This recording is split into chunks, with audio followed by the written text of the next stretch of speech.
મારું નામ પંકજ અમરાન શાહ. હું 1990થી આ કંપની એસોસિએટ છું. અને મને પહેલાં લાવવામાં આવ્યો તો એકાઉન્ટ તરીકે. પણ પછી કંપનીમાં એવી જરૂર પડી કે ભાઈ એકાઉન્ટ્સ તો બધા ઘણા બધા છે. અમારે ત્યાં પહેલાં એક દવેભાઈ કરીને હતા. એ દવેભાઈએ એવું કીધું કે ભાઈ સાહેબ હું નોકરી નહીં કરી શકું, મારે અહીંથી તાત્કાલિક જવું પડે એવું છે ને ટ્રાન્સફર થઈ ગયા. પછી નિલેશ સરે મને બોલાવ્યા કે ભાઈ તું એક કામ કર, તું આજથી વેટ ચાલુ કરી દે. એ મેં કીધું કે મને તો એકાઉન્ટ જ આવડે, સેલટેસ આવડતું નથી બિલકુલ. તો ભાઈ મને એક કામ કરો કે તું અત્યારથી ચાલુ કરી દે, જે બી પ્રોબ્લેમ આવશે હું તને સોર્ટ આઉટ શીખવાડીશ, તું ચિંતા ના કર. તો મેં હું કોરી પાર્ટી છું, મને કશું ખબર પડતી નથી, એટલે તમારે જે અક્ષર પાડશો એ તમને દેખાશે. આ પ્રેક્ટિકલ વાત તને મેં કહી દીધી. એટલે સારું તું ચાલુ તો કરી વાર ત્યાં.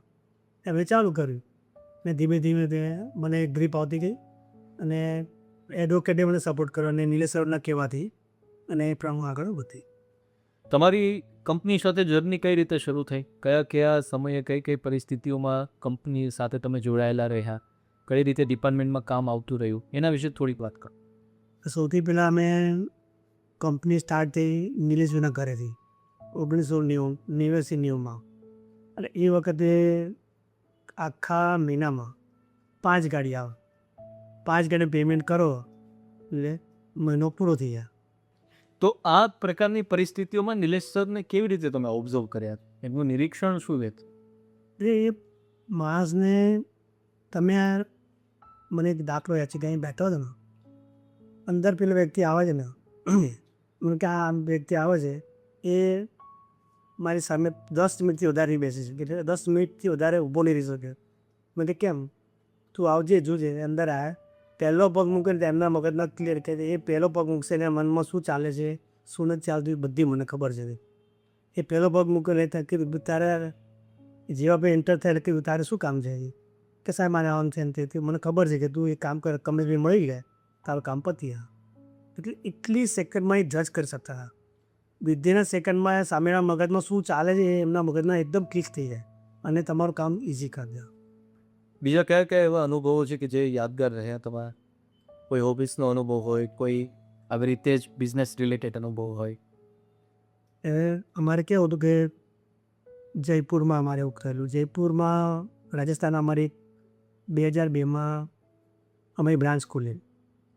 એ વખતે અરુણ કરીને એક છોકરો હતો. અરુણ અમારે લગભગ ખોલ્યાને 1-2 મહિનામાં એન્ટી ડિવિઝન માણસો આવીને બેસે એટલે આપણો વેપાર થાય નહીં.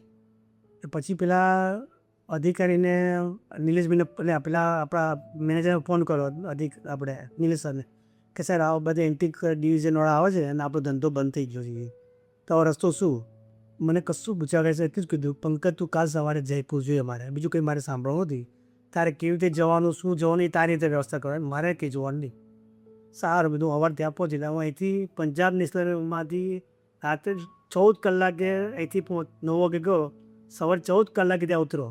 મને કે ભાઈ મેં શું પ્રોબ્લેમ શું છે? મને ખાલી એટલું કે તું અવાર જયપુર જોઈએ, મારે બીજું કંઈ સાંભળવું નથી. એટલે હું તો પહોંચ્યો એટલે મને કહે વાત તમે શું કરશો મને કહો બતાવો. કે મેં કીધું આવી રીતે બધા માણસો આવીને બેસી જાઓ આનો કંઈ રસ્તો કાઢો. તો અમારા એડવોકેટ ગુપ્તા કરીને હતા, મેં મળવા ગયા. મેં કીધું આપણે આજે કમિશનર ઓફ રાજસ્થાનને મળવા જવું છે. તો કે મારું કામ નહીં, કે વિધાઉટ એપોઇન્ટમેન્ટ મળે નહીં. જ્યાં કમિશનર ઓફિસ છે ને ત્યાં મને લઈ જાય, તારે કશું કરવાનું નથી કર્યું. અમે કમિશનર ઓફિસે વેઇટિંગ રૂમમાં બેઠા. પછી પેલો આવ્યો, મેં પેલા પટ્ટા મારું કાર્ડ આપ્યું, મારી દીકતા એને કચરા ટોપલીમાં નાખીને yes yes what you want. ભાઈ કશું જ કામ નહીં સર, મારે તમને 10 જ સેકન્ડ જોઈએ છે, 11મી સેકન્ડ હું નહીં લો. મેં તો કે બેસો કે વાંધો. પહેલાંથી મેં શરૂઆત કરી, બધું રાજસ્થાન ગવર્મેન્ટને 3 કરોડનું નુકસાન જાય છે. આપણે એક્સાઇટમેન્ટ શરૂઆત કરી હતી પેલી કે 3 કરોડ રાજસ્થાન ગવર્મેન્ટ નુકસાન જાય છે, તમારે બેસાવો તો બેસવા નહીં તો હું જઉં સાહેબ. ના બેસો શું કામ હતું? પછી મેં આખી હિસ્ટ્રી કહી દીધી કે આવું છે, તમારા માણસો બેસે ધંધો થતો નથી, ધંધો નહીં થાય તો તમે ટેક્સ કીધું ભરીશ મૂકતી. હું તો આજે આવ્યો છું ખાલી ક્લોઝ કરવા માટે આવ્યો છું, તો મેં તમને જણાવી દઉં કે ભાઈ ક્લોઝ કરતાં પહેલાં તમને એમ ના થાય કે મને કીધા વગર નીકળી ગયો. તો કે 1 મિનિટ ઊભો હવે એ બેલ મારી પટ્ટામાં બોલાવીને આખી ફાઇલ મંગાવી એને ક્લોઝ ને સિક્કો મારી પતી ગયા. આપણે તો બહાર આપણે એક ક્લોઝ જ જોતું, બીજું કંઈ જોતું નહોતું. વ્યક્તિગત રીતે નિલેશ સરને તમે કઈ રીતે જુઓ છો? એક બોસ તરીકે તો તમે વાત કરી કે ડિસિપ્લિનમાં પણ માનતા, અને ફરી કદાચ એમને પણ ક્યાંય એવું બેક ફૂટ પર જવું પડે તો પણ એ જતા એક બોસ તરીકે. એ બહુ મોટો ગુણ છે, તો એની તો તમે વાત કરી જ.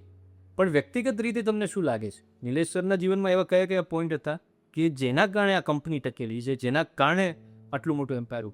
પહેલું તો એમનું લીડરશિપ, બીજું એમનામાં પોતાનું ડેરિંગ ભયંકર, સખત ડેરિંગ એમ, ત્રીજું એમનું વિઝન, જબરજસ્ત વિઝન એમ. એ આગલા 10 વર્ષ ઊંચા એમ. આપણે અત્યારનું વિચારીએ એ આગલા 10 વર્ષ ઊંચા થતા પહેલેથી. બીજા એવા કયા પોઈન્ટ તમે છેલ્લે અંતમાં કહેવા માંગશો કે જે તમને ખૂબ યાદ રહે છે, નિલેશ સરના જીવનના એવા મુદ્દાઓ કે જે હંમેશા તમારી સાથે રહેશે?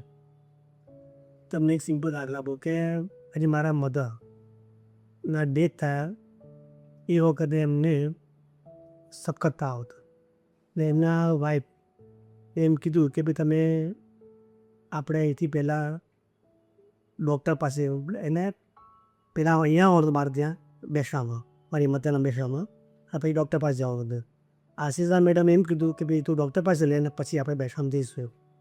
જેવી એને ડૉક્ટર, એમને ખબર ડૉક્ટર રૂટ કે આમાં ક્યાં રહેતો છે તો પકડ્યા. તો કે ભાઈ આ ક્યાં લઈ જાય? કે સાહેબ ડૉક્ટર પાસે. કે ડૉક્ટર પાસે પછી પહેલાં મારે પંકજના ઘેર જવું પડે, હું પંકજના ઘેર જઈશ પછી જ ડૉક્ટર પાસે જઈશ. એટલે એ મને તો ખબર નહીં, તો અહીં બેસ્યા 5-10 મિનિટ બેઠા, પછી ઊભા થઈ ગયા. પછી હું આપણે તો એક આપણે એમ કે વિવેક તરીકે એમને મેઇન ગેટ સુધી મૂકવા જઈએ, કારણ કે આપણા બોસ છે એટલે મૂકવા દો. ત્યારે આશીષા મેડમ કીધું કે એમને સખત તાવ છે, 200 કમાય એમ કીધું, આપણે કે બહુ પછી આવ્યો તો ચાલે, કે પંકજ થાન ના ખાવા પડે. તો વ્યવહાર એ વ્યવહાર છે, કે વ્યવહારમાં હું એમાં સેટ પણ પ્લસ માઇનસ નહીં કરું. અને એ પછી તારમાં ત્યાં ડૉક્ટર પાસે ગયા, દવા લઈ, પછી ધરે.